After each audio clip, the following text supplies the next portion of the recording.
it like to be a spousal caregiver for a person with dementia?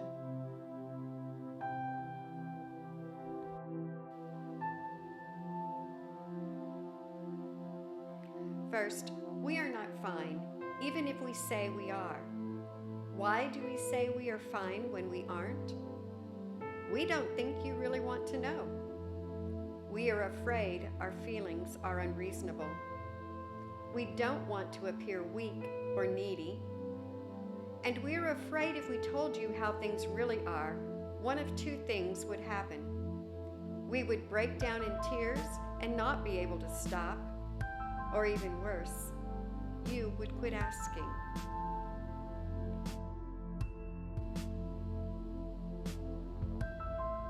We are not as strong as we look. We are survivors. We are tired. And we need help.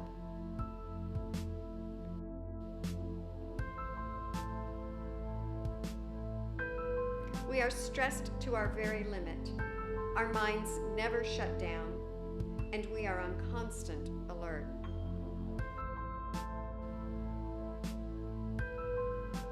Our skin is paper thin.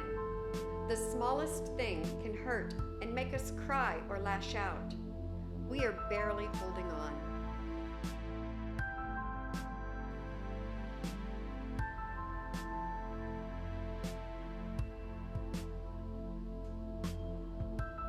We will always be sad.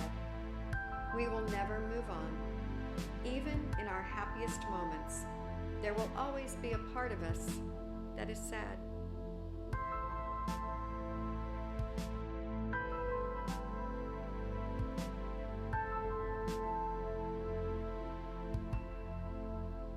We stopped dreaming.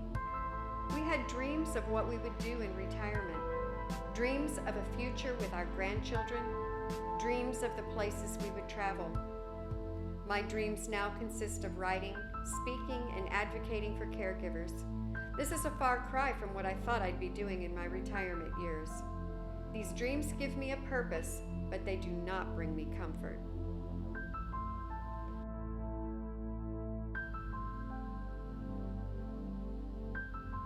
We are grieving. We experience two types of grief. First, anticipatory grief. We know where this will all end. I know that I will be a widow. Second, we experience ambiguous grief. This is a grief that cannot be resolved. Our spouse is here, but he isn't. We are still married, but the relationship has changed. With every decline, we grieve a little more. We want it to be over, but we really don't. We know we are grieving, but we don't fit into any support group.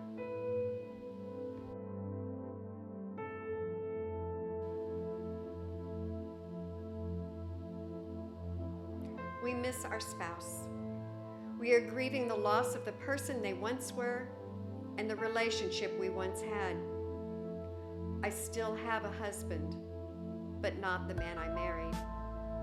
I miss my partner, my confidant, and my protector.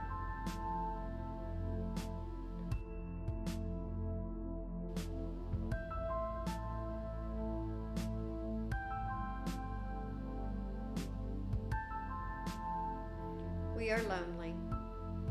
You don't realize how lonely you are until it's the end of the day and you have a bunch of things to talk about, but no one to tell them to.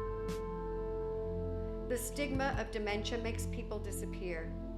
Our friends and family are uncomfortable around our loved one and around us. Since they don't know what to say, they just quit coming around.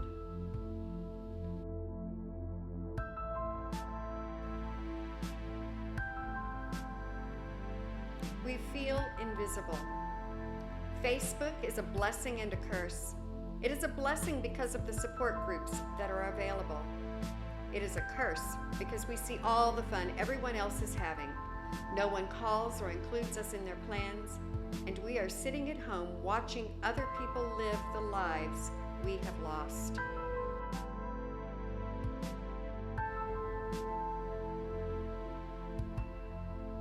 We feel guilty. We feel guilty for taking care of ourselves. for losing our patience, for not getting everything done, for having to ask for help, for having to place our spouse, for not placing our spouse, for having not seen it sooner, and we feel guilty for wishing it was over.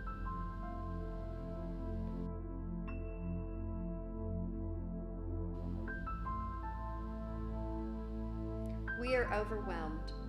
We are serving as nurse, guardian, behavior manager, nutritionist, cook, companion and comforter, maid and laundry attendant, safety officer, administrator, chief financial officer, key decision maker, home repair specialist, activity and tour director, family counselor and diplomat, professional liaison, social worker, fashion consultant, dresser, groomer, physical therapist, occupational therapist, chauffeur, barber, nail tech, researcher, and personal assistant.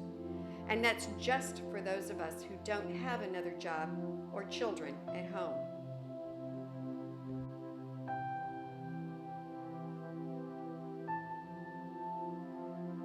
We are worried. We are worried about the loss of income, first our spouses and then our own, and the loss of health insurance. Social Security disability takes months to receive. Medicare doesn't kick in for 2 years if you are under the age of 65. Medicaid requires a spend down to almost nothing, and life insurance is now out of the question. However, it's not all bad.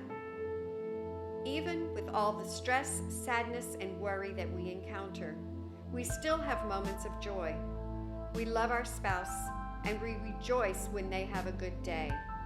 We look for the positive, and we are grateful for the efforts of those who support us.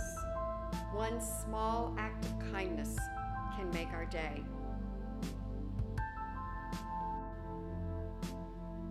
By understanding who we are and what we feel, you can find ways to brighten our day and lighten our load, and make it possible for us to survive another day. Thank you for caring.